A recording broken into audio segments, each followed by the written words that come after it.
कई स्टूडेंट है जो 8 से 10 घंटे पढ़ते हैं और फिर भी सिलेक्शन ना ले पा रहा बेचारा, है ना। कुछ है जो 15-15 घंटा पढ़ रहा है लेकिन सिलेक्शन नहीं हो रहा।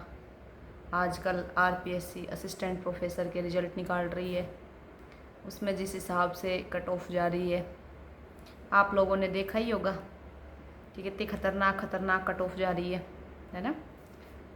या तो बहुत कम जा रही है या बहुत ज़्यादा जा रही है, या 3 गुना पास कर रहे हैं। मतलब कुछ पता ही नहीं चल रहा कि क्या हो रहा है। असिस्टेंट प्रोफेसर का एग्ज़ाम हो, फर्स्ट ग्रेड का एग्ज़ाम हो, या फिर अपने सेकंड ग्रेड का एग्ज़ाम हो, आरपीएससी के तो सारे एग्ज़ाम में ही ऐसा लग रहा है कि 40% आना पता नहीं कितनी बड़ी बवाल हो गया हो। मतलब 40% नहीं आया तो कुछ नहीं, जीवन ख़त्म सा लगता है कि अब शायद कुछ नहीं होगा, अब शायद कुछ बचा भी नहीं करने के लिए। आप लोगों के पेपर भी अगर किसी का ख़राब हुआ होगा तो उसको भी यही फीलिंग आ रही होगी। ऐसा लग रहा होगा ना कि कुछ बचा नहीं, अब क्या ही तैयारी करें। जब 40% क्वालिफाई नहीं कर पा रहे तो क्या ही तैयारी करेंगे। आपका अड़ोस पड़ोस है, आपके रिश्तेदार है, सब ताना दे रहा होगा। दे रहा है कि ना दे रहा बताओ। मैं दे रहा है ना कि देखो 40% ही ना ले पाए। कितना साल से तैयारी कर रहे हो या कितना साल से तैयारी कर रही है। जयपुर पड़े है कुछ तो ये कहीं गाँव में ब्याह खातर पटक रखा है घर का, ब्याह सगाई हो जाए। अगर मैं गलत हूँ इन सब बातों में तो कमेंट करके मुझे बताना कि मैं गलत कह रही हूँ। लेकिन मुझे लगता है कि सारा स्टूडेंट की यही स्टोरी होगी मेरे हिसाब से, क्योंकि ये सब ताना मैंने भी सुना है भाई, बहुत सुना कि पटक रखे है जयपुर, ब्याह तो ना करी, क्या करेगा पढ़ा के। आजकल और विशेष चीज़ें हो जाती हैं कुछ, तो उनको देख के और ज़्यादा ऐसा होता है। लेकिन तैयारी करते रहना है, छोड़ना नहीं है तैयारी को। लोग कुछ भी कहें, लोगों का काम है कहने का, वो कहेंगे ही, और आपको तैयारी करनी है। अब बात ये आती है कि तैयारी तो करनी है, तैयार भी है करने के लिए, लेकिन करें कैसे तैयारी। ये 40% का जो मामला इन्होंने लगाया है उसका क्या करें, है ना भाई। बहुत सारे मुद्दे निकल के आते हैं। फिर आरएएस का एग्ज़ाम है, उसमें तो कोई 40% का नहीं है क्राइटेरिया। सिर्फ टीचर बनने के लिए 40% की क्यों आवश्यकता पड़ रही है। सभी डिपार्टमेंट्स में क्या 40% योग्य अधिकारी नहीं चाहिए? चाहिए ना, तो वहाँ भी 40% का होना चाहिए। सिर्फ टीचर वाले एग्ज़ाम में ही 40% का लगा दिया। अब तो खैर हालांकि अदर डिपार्टमेंट्स में भी कर रहे हैं 40% का, कि भाई 40% नियम होना ही चाहिए। लेकिन हो सबके लिए हो, ताकि विद्यार्थियों को थोड़ा समानता का भाव महसूस होए कि भाई चलो हम ही ना है, ऐसा सभी है, सारा डिपार्टमेंट वाला ही है ना। तो अब बात करा आज का टॉपिक की। आज ये सब वीडियो मैं इसीलिए बना रही हूँ कि भाई आज के दौर में जो सिलेक्शन नहीं हो पा रहे, और सिलेक्शन नहीं हो पाने की वजह से जो हम मानसिक तनाव झेल रहे हैं, वो मानसिक तनाव से कैसे उभार पाएँ, वो मानसिक तनाव को हम कैसे दूर करें। क्या हमारा सिलेक्शन सेल्फ डिसिप्लिन से होएगा या फिर कोई मोटिवेशन देगा तब होगा, कैसे होगा, मतलब कुछ तो पता चले ना। तो देखो, मोटिवेशन और डिसिप्लिन अलग अलग चीज़ें हैं। मोटिवेशन को तो यो है कि मेरी वीडियो देख लोगा, थोड़ी देर मोटिवेट हो जाओगा, थोड़ी देर ऐसा लगेगा कि हाँ यार सही कह रही है, तैयारी कर लेनी चाहिए, है ना, मैडम जो कह रही सही कह रही है। फिर थोड़ी देर बाद में आपने फील आएगा कि अरे यार ना पढ़े जा रहा हूँ, अब तो कोई वैकेंसी गोन्या कुछ ही गोन्या के ही पढ़ाऊँगा के ही कराऊँगा, तो ऐसे फील आएगा, फिर तैयारी को ज़्यादा जीना करेगा। दूसरी बात, अगर डिसिप्लिन होगा तो आपको पता होगा कि भाई हाँ डिसिप्लिन में करना है जो करना ही है। उसमें मतलब एक आदत जैसा होता है डिसिप्लिन कि भाई हाँ ये काम करना है, अपने को पढ़ना है तो पढ़ना ही है, कुछ भी हो जाए हमें पढ़ना ही है। तो आपको डिसिप्लिन पे ज़्यादा फोकस करना है, ना कि मोटिवेशन पे। मोटिवेशन एक शॉर्ट टाइम चीज़ होती है कि थोड़ी देर के लिए आपको मोटिवेट कर सकता है, आपको पढ़ने के लिए बैठा सकता है, लेकिन वो आपको परमानेंट नहीं दे सकता। परमानेंट इलाज है डिसिप्लिन। हमें डिसिप्लिन होना पड़ेगा, अनुशासित रहना पड़ेगा। अगर हमें 8 घंटे पढ़ना है तो पढ़ना ही है। पेपर अभी है नहीं है, बाद में आएगा, वैकेंसी बाद में आएगी, वैकेंसी के पीछे मत भागो, अपनी पढ़ाई नियमित रखो। वैकेंसी आएगी, कंफर्म आएगी। बहुत सारे लोगों के कमेंट आते हैं, मैडम कब आएगी वैकेंसी, बता दीजिए कुछ थोड़ा बहुत।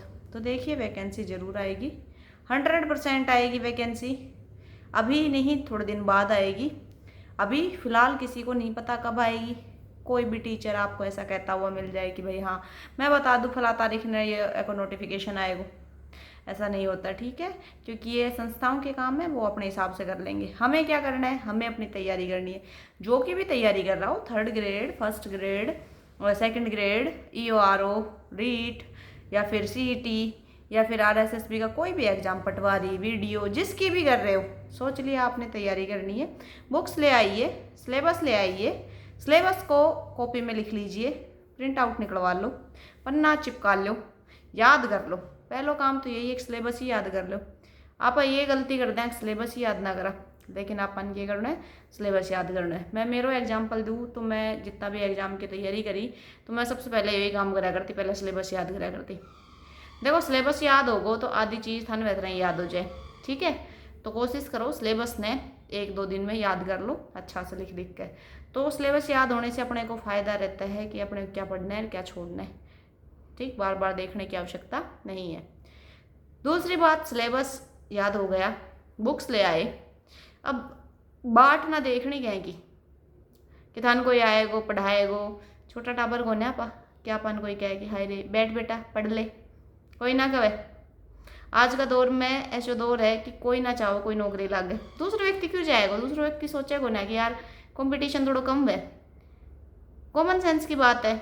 अब मान लो अगर 10 लाख लोग तैयारी कर रहे हैं तो 10 माह से 8 लाख लोग ये सोचेगा ना कि बढ़िया है यार, कहे वजह से 2 लाख बिना दे तैयारी करके, बिना तैयारी के दे तो बढ़िया है, कोई दूसरा पढ़ेगा तो अपना कंपटीशन बढ़ेगा, है ना। कॉमन सेंस है कि आजकल कोई ज़्यादा किसी पे गौर नहीं करता, और ज़्यादा ही ना चाहें कि भाई कंपटीशन बढ़ाया जाए, सब चाहें सी कम हो जाए। तो थाने भी यही करना है, थाने पढ़ना है, दूसरा का मोटिवेशन को या दूसरा कहने को इंतजार ना करना है। आपको दोस्त पढ़ रहा है ना पढ़ रहा है कोई बात ना, ज़्यादा दोस्त मतलब वैसे कहे कि ना यार पढ़ाना है, घूमने चलते हैं, मूवी देखने चलते हैं, आज वहाँ चलते हैं, तो दोस्त ने कहो ना भाई मैंने पढ़ना है, मैंने सिलेक्शन चाहिए, मैं तो पढ़ूंगा, बाकी तू देख ले, तेरो तू न जानो, तू जा आराम से फ्री है, कोई ऐसी समस्या ना है। थारे मन में भी लालच आएगा कि यार मैं भी एक बार घूम आऊँ, मेरा मन कर रहा से है, लेकिन ऐशो ना करना अपन, ठीक है। तो वो डिसिप्लिन ही आपको मजबूती से बांधे रखेगा। तो आपको पूरा डिसिप्लिन में रह के काम करना है।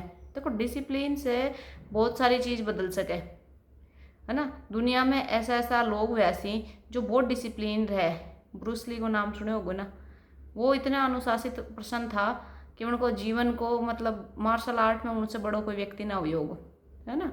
तो आपने भी डिसिप्लिन रखना पड़ेगा भाई, अपने पढ़ाई को लेके, अपने टाइम टेबल को लेके, अपने तैयारी को लेके, जिस भी चीज़ की तैयारी कर रहे हो, है ना, तभी आपको सफलता मिलेगी, नहीं तो सफलता नहीं मिलेगी आज के दौर में।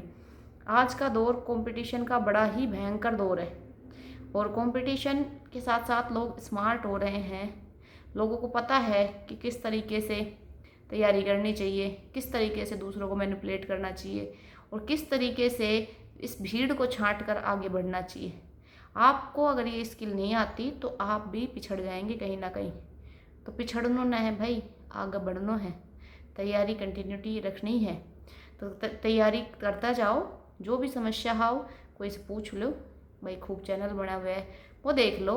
अगर कोई मोटिवेशन की कमी लागत तैयारी शुरू ना कर पा रहा हो तो यह वीडियो देख लो। मैं जो वीडियो बना रही हूँ इसीलिए बना रही हूँ कि आप तैयारी शुरू करें, शुरू तो करो कम से कम यार, चलता रहेगा ऐसे ही, कब तक बैठा रहोगा ऐसे ही हाथ पे हाथ रख के, है। शुरू करनी ही पड़ेगी एक बार, पढ़ना तो पड़ेगा ही, कुछ भी हो जाए, अगर नौकरी चाहिए तो पढ़ना पड़ेगा। और पढ़ने के लिए शुरू करना पड़ेगा पढ़ाई को।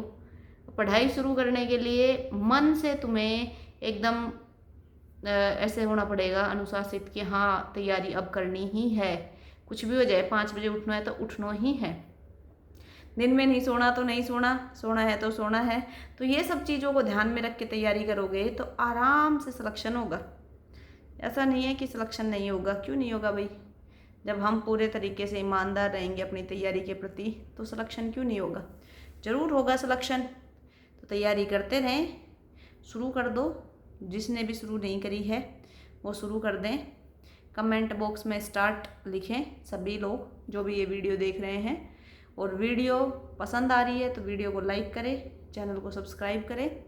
और ज़्यादा टेंशन नहीं करनी है। आगे की जो गलतियां हैं सिलेक्शन को जो रोकती है उसके लिए अपन एक और वीडियो ले आएंगे कि भैया ऐसी क्या गलती है जो स्टार्टिंग से अब आपको नहीं करनी है ना। बहुत सारी गलतियां होती है जो बच्चे करते हैं। तो पहली गलती तो मैंने इसी वीडियो में कवर कर दी है कि आपको क्या करना है। सबसे पहले प्रिंट आउट किसका, सिलेबस का।